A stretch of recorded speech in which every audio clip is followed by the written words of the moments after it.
2024 లేదా 25లో డిగ్రీ లేదా బీటెక్ చదివారా? సాఫ్ట్‌వేర్ జాబ్ కోసం ఎదురు చూస్తున్నారా? అయితే కోడ్ జ్ఞాన్ 100 డేస్ కోర్సులో చేరండి. జాబ్ సాధించండి.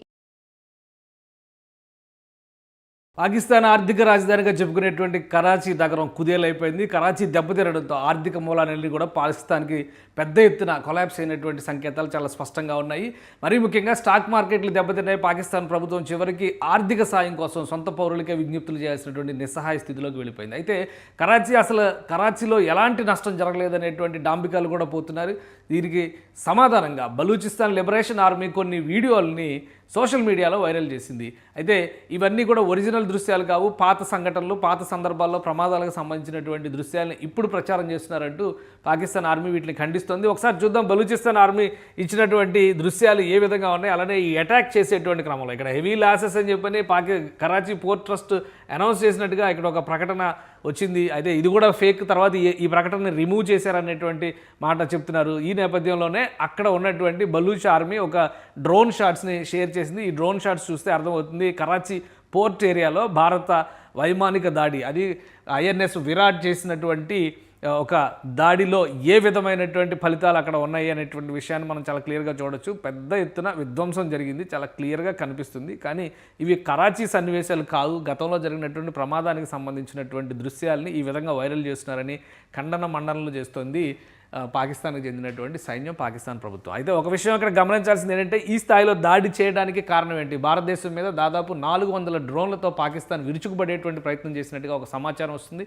ఈ డ్రోన్లన్నింటినీ అందించేటువంటి క్రమంలో మిత్రపక్షాలుగా పాకిస్తాన్కి సన్నిహితంగా ఉంటున్నటువంటి టర్కీ, అజర్బైజాన్ నుంచి ఇవి వచ్చి చేరినట్టుగా తెలుస్తుంది. వీటికి సంబంధించి మరొక అంశం కూడా వెలుగు చూసింది. ఒక విమానం నిన్న కార్గో విమానం, టర్కీకి చెందినటువంటి కార్గో విమానం THY 6017, ఇది టర్కీ కార్గో విమానం కరాచీలో ల్యాండ్ అయింది.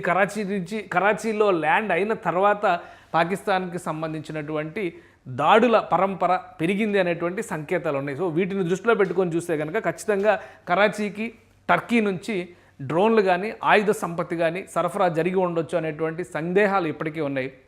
కానీ ఒకేసారి 300-400 డ్రోన్లతో పాకిస్తాన్ దాడి చేసినప్పటికీ భారత సైన్యం దాన్ని ధైర్యంగా తిప్పికొట్టింది. అనేక డ్రోన్లని అలానే మిసైల్స్ను కూడా భారత గడ్డని తాకకుండా గాల్లోనే చిదిమేసినటువంటి పరిస్థితి, చిదిమేసినంత సమర్థత భారత సైన్యం ప్రదర్శించింది.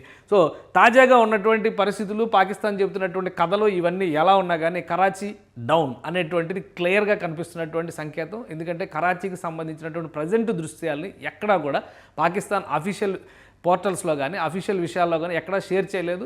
అదేవిధంగా సైన్యానికి సంబంధించినటువంటి సమాచారం విషయంలో సీక్రసీ అని చెబుతూ భారతదేశానికి సంబంధించినటువంటి సైనిక వెబ్సైట్లను హ్యాక్ చేసేటువంటి ప్రయత్నం పాకిస్తాన్ చేస్తున్నట్టుగా సమాచారం వస్తుంది. సో ఇది ఒక చాలా సీరియస్ అఫెన్స్ కింద భారత ఆర్మీ కూడా కన్సిడర్ చేస్తుంది. మొత్తం మీద కొలాప్స్ అయినటువంటి కరాచీని చూసిన తర్వాత పాకిస్తాన్ ధైర్యం కానీ ఆత్మవిశ్వాసం కానీ కకావికలం అయిపోయినట్టుగా మనం భావించవచ్చు. 400 డ్రోన్లుతో అటాక్ చేసినప్పటికీ భారత మట్టిని కూడా కనీసం ముట్టుకోలేనటువంటి స్థితిలోకి వెళ్ళిపోయింది పాకిస్తాన్. ఇది ఒక పెద్ద నిర్వేదమైనటువంటి అంశంగా పాకిస్తాన్ ఆర్మీకి సంబంధించి కనిపిస్తుంది. అందుకనే కరాచీ విషయంలో పైగా మన దేశానికి ముంబై నగరం ఎలాగో కరాచీ కూడా అక్కడ ఆర్థిక రాజధాని అనేటువంటి ప్రత్యేకమైన గుర్తింపు ఉంది. అలాంటి కరాచీ, లాహోర్, ఇస్లామాబాద్, రావల్పిండి, ముల్తాన్ ఇలా నగరాలన్నిటిపైన కీలకమైనటువంటి సైనిక స్థావరాలపైన భారత్ చావు దెబ్బ కొట్టడంతో తేరుకోలేని స్థితిలో ఉంది.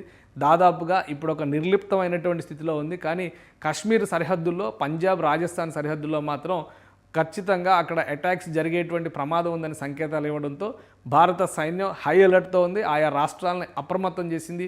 కరాచీ మాత్రం ప్రస్తుతం తీవ్రమైనటువంటి నష్టంలో కూరుకుపోయిన సంకేతాలు చాలా స్పష్టంగా కనిపిస్తున్నాయి. పాకిస్తాన్ ఆర్థిక రాజధానిగా చెప్పుకునేటువంటి కరాచీ నగరం కుదేలైపోయింది. కరాచీ దెబ్బతినడంతో ఆర్థిక మూలాలన్నీ కూడా పాకిస్తాన్కి పెద్ద ఎత్తున కొలాప్స్ అయినటువంటి సంకేతాలు చాలా స్పష్టంగా ఉన్నాయి. మరీ ముఖ్యంగా స్టాక్ మార్కెట్లు దెబ్బతిన్నాయి. పాకిస్తాన్ ప్రభుత్వం చివరికి ఆర్థిక సాయం కోసం సొంత పౌరులకే విజ్ఞప్తులు చేయాల్సినటువంటి నిస్సహాయ స్థితిలోకి వెళ్ళిపోయింది. అయితే కరాచీలో ఎలాంటి నష్టం జరగలేదనేటువంటి డాంబికాలు కూడా పోతున్నారు. దీనికి సమాధానంగా బలూచిస్తాన్ లిబరేషన్ ఆర్మీ కొన్ని వీడియోల్ని సోషల్ మీడియాలో వైరల్ చేసింది. అయితే ఇవన్నీ కూడా ఒరిజినల్ దృశ్యాలు కావు, పాత సంఘటనలు, పాత సందర్భాల్లో ప్రమాదాలకు సంబంధించినటువంటి దృశ్యాలను ఇప్పుడు ప్రచారం చేస్తున్నారంటూ పాకిస్తాన్ ఆర్మీ వీటిని ఖండిస్తోంది. ఒకసారి చూద్దాం బలూచిస్తాన్ ఆర్మీ ఇచ్చినటువంటి దృశ్యాలు ఏ విధంగా ఉన్నాయి. అలానే ఈ అటాక్ చేసేటువంటి క్రమంలో ఇక్కడ హెవీ లాసెస్ అని చెప్పని కరాచీ పోర్ట్ ట్రస్ట్ అనౌన్స్ చేసినట్టుగా ఇక్కడ ఒక ప్రకటన వచ్చింది. అయితే ఇది కూడా ఫేక్, తర్వాత ఈ ప్రకటనని రిమూవ్ చేశారనేటువంటి మాట చెప్తున్నారు. ఈ నేపథ్యంలోనే అక్కడ ఉన్నటువంటి బలూచ్ ఆర్మీ ఒక డ్రోన్ షాట్స్ని షేర్ చేసింది. ఈ డ్రోన్ షాట్స్ చూస్తే అర్థమవుతుంది కరాచీ పోర్ట్ ఏరియాలో భారత వైమానిక దాడి, అది ఐఎన్ఎస్ విరాట్ చేసినటువంటి ఒక దాడిలో ఏ విధమైనటువంటి ఫలితాలు అక్కడ ఉన్నాయి అనేటువంటి విషయాన్ని మనం చాలా క్లియర్గా చూడొచ్చు. పెద్ద ఎత్తున విధ్వంసం జరిగింది, చాలా క్లియర్గా కనిపిస్తుంది. కానీ ఇవి కరాచీ సన్నివేశాలు కాదు, గతంలో జరిగినటువంటి ప్రమాదానికి సంబంధించినటువంటి దృశ్యాలని ఈ విధంగా వైరల్ చేస్తున్నారని ఖండన మండనలు చేస్తోంది పాకిస్తాన్కి చెందినటువంటి సైన్యం, పాకిస్తాన్ ప్రభుత్వం. అయితే ఒక విషయం అక్కడ గమనించాల్సింది ఏంటంటే ఈ స్థాయిలో దాడి చేయడానికి కారణం ఏంటి? భారతదేశం మీద దాదాపు 400 డ్రోన్లతో పాకిస్తాన్ విరుచుకుపడేటువంటి ప్రయత్నం చేసినట్టుగా ఒక సమాచారం వస్తుంది. ఈ డ్రోన్లన్నింటినీ అందించేటువంటి క్రమంలో మిత్రపక్షాలుగా పాకిస్తాన్కి సన్నిహితంగా ఉంటున్నటువంటి టర్కీ, అజర్బైజాన్ నుంచి ఇవి వచ్చి చేరినట్టుగా తెలుస్తుంది. వీటికి సంబంధించి మరొక అంశం కూడా వెలుగు చూసింది. ఒక విమానం నిన్న కార్గో విమానం, టర్కీకి చెందినటువంటి కార్గో విమానం THY 6017, ఇది టర్కీ కార్గో విమానం కరాచీలో ల్యాండ్ అయింది. కరాచీలో ల్యాండ్ అయిన తర్వాత పాకిస్తాన్కి సంబంధించినటువంటి దాడుల పరంపర పెరిగింది అనేటువంటి సంకేతాలు ఉన్నాయి. సో వీటిని దృష్టిలో పెట్టుకొని చూస్తే కనుక ఖచ్చితంగా కరాచీకి టర్కీ నుంచి డ్రోన్లు కానీ ఆయుధ సంపత్తి కానీ సరఫరా జరిగి ఉండొచ్చు అనేటువంటి సందేహాలు ఇప్పటికీ ఉన్నాయి. కానీ ఒకేసారి 300-400 డ్రోన్లతో పాకిస్తాన్ దాడి చేసినప్పటికీ భారత సైన్యం దాన్ని ధైర్యంగా తిప్పికొట్టింది. అనేక డ్రోన్లని, అలానే మిసైల్స్ను కూడా భారత గడ్డని తాకకుండా గాల్లోనే చిదిమేసినటువంటి పరిస్థితి, చిదిమేసినంత సమర్థత భారత సైన్యం ప్రదర్శించింది. సో తాజాగా ఉన్నటువంటి పరిస్థితులు, పాకిస్తాన్ చెబుతున్నటువంటి కథలు ఇవన్నీ ఎలా ఉన్నా కానీ కరాచీ డౌన్ అనేటువంటిది క్లియర్గా కనిపిస్తున్నటువంటి సంకేతం. ఎందుకంటే కరాచీకి సంబంధించినటువంటి ప్రజెంట్ దృశ్యాలని ఎక్కడా కూడా పాకిస్తాన్ అఫీషియల్ పోర్టల్స్లో కానీ అఫీషియల్ విషయాల్లో కానీ ఎక్కడా షేర్ చేయలేదు.